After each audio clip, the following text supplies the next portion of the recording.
Let me give you two stories about these folks. One is you go to the recovery house and you talk about the Menzies, and if you ask about Judy, this is the comment I hear over and over again: Judy, that's my second mom. There's not a better compliment. Percy, so ARCHway, what we do is we try to replicate these two folks. Jan and I were just talking to a grandmother in Inglewood, Florida, who is worried about her granddaughter in Indianapolis. And she says, so what do you guys do? Are you a treatment center? And we say, no, we're the people that are going to cry with you first, then we're going to hug you, and then we're going to help you find the resources you need. That's what ARCHway does. What we try to do is replicate what these folks do every day. And with that, with great respect, great pride, and great thanks for recovering the entire Stuckey family, not just John. Percy.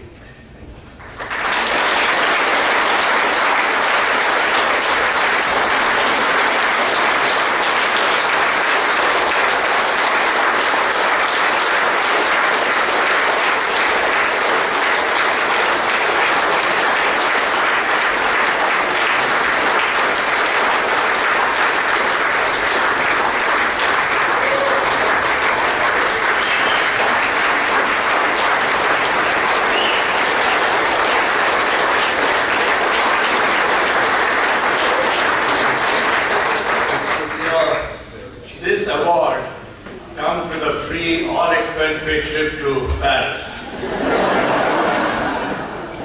Judy and I have decided to just turn it down. Instead, we're going to spend a very relaxing weekend at one of our most favorite vacation spots, the Menzies Bed and Breakfast. The food is absolutely fantastic. Anyway, I'm so honored when I'm invited to talk. And it fills me with intense joy and also a tinge of pain. The joy is to see so many people that are recovering. And the pain is that there are people in this room, there are guests here who have lost a loved one.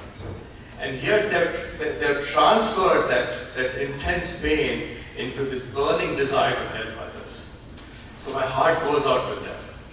When I look back at the way I started it, I had no experience in my family or any about what addiction was. I come as an immigrant from India and start working for this small pharmaceutical company whose claim to fame was developing two medications that now have become household names. The drug that is used now so extensively called Narcan. That was the product of my company that I worked for. My job almost 35 years ago was to train physicians how to use it. And another drug called naltrexone.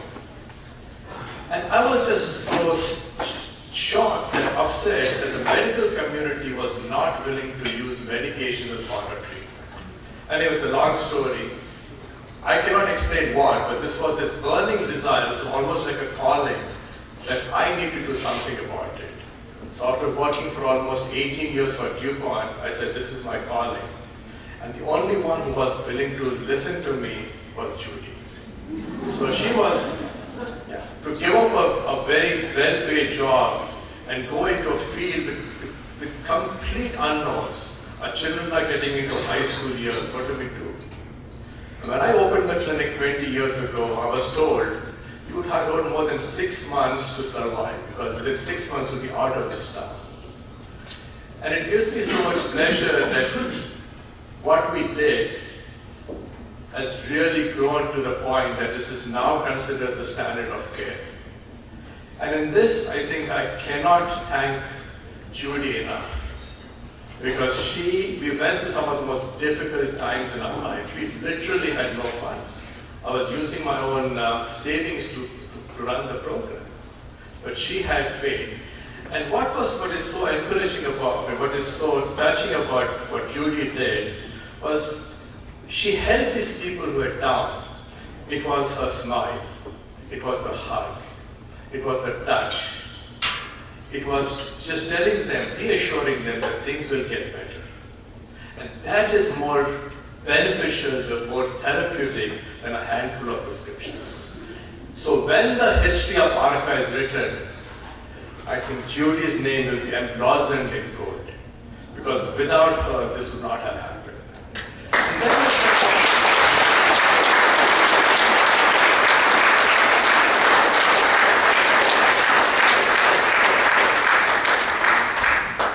And then the second incident was, Dan is very humble about it.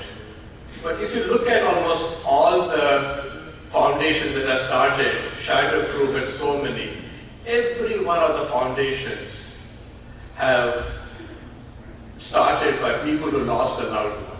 They were angry and upset as they want to make a change in their lives. Now, Dan could have very well walked off and said, look, I'm retired now, I can just continue doing what I am. But what triggered John and Dan to say, we want to get involved in celebration of a life saved. John's life was, John was literally close to death, and actually Dan will say this often, is at that Thanksgiving, that November, they were deciding where should we bury our son, because nothing was working. And then they meet us. And they could have just gone away, gone their own way. They said, no, we want to get involved. And look at what ARCHway has come today. That today there are almost 400 people in this room, each one passionately devoted to making changes. So Missouri, which was considered to be a very conservative state, not very innovative in what we are doing, has set a standard of care that the rest of the nation is following. And we cannot rest, because we have to debunk the myth that addiction is an incurable disease. It is not an incurable disease. It's a disorder that people can get well. We have highly effective medications and treatments that can change people's lives. And you have people right here.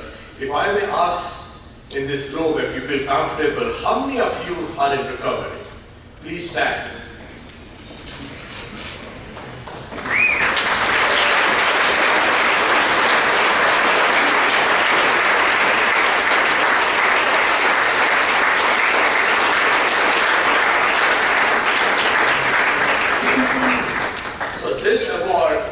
For you. What you have done, you have earned it. So I'm just accepting the award on your behalf. And this is what keeps me going day in.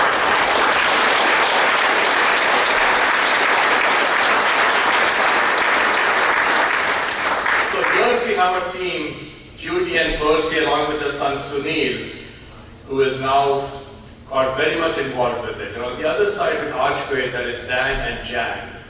They have been so passionate about it. So I really thank you for coming here, helping me, or certainly honoring me with your presence as I receive this award. But the battle is not won.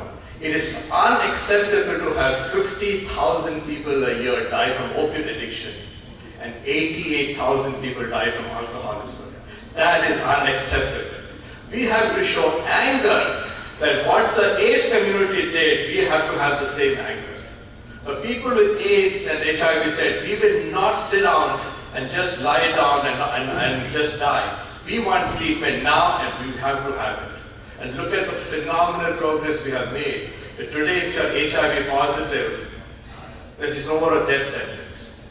But look at what is happening. Look at the studies that have shown that we are going to see 50,000 people a year die for the next 10 years. Is that acceptable? No, absolutely not. Each of you can learn about it. Go to our politicians, go to our elected officials, say, we want changes. Because it's a very effective treatment. Treatment is effective, but we have to make changes. And I tell people that seek the two ingredients that are missing today. When it comes to addiction, what have we done? We have stigmatized it, criminalized it, demonized it, shamefully commercialized it. What we have not done is humanized it. Humanize this problem. These are children of God. These are not people who are some kind of criminals. Humanize the treatment and make it attractive. And I tell my staff over and over again that your competitor is not another clinic, not some clinics in Arizona or in California. Your competitor is the drug dealer down the street. What can you do that the patient comes to you and not the drug dealer? That is called making it attractive. If you offer them services, treat them compassionately, humanize the treatment, they will say, enough, I want to come to the ARCA clinic. And it gives me such joy to share with you that we are now one of the biggest providers of MAT services in Missouri. We treat close to 2,400 patients a month. It's a staggering number.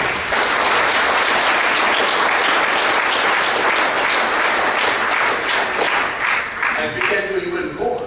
So it is a treatable illness. Missouri has taken the lead. And again, I thank you from the bottom of my heart for your support, for your love, and for your generosity. Thank you and God bless.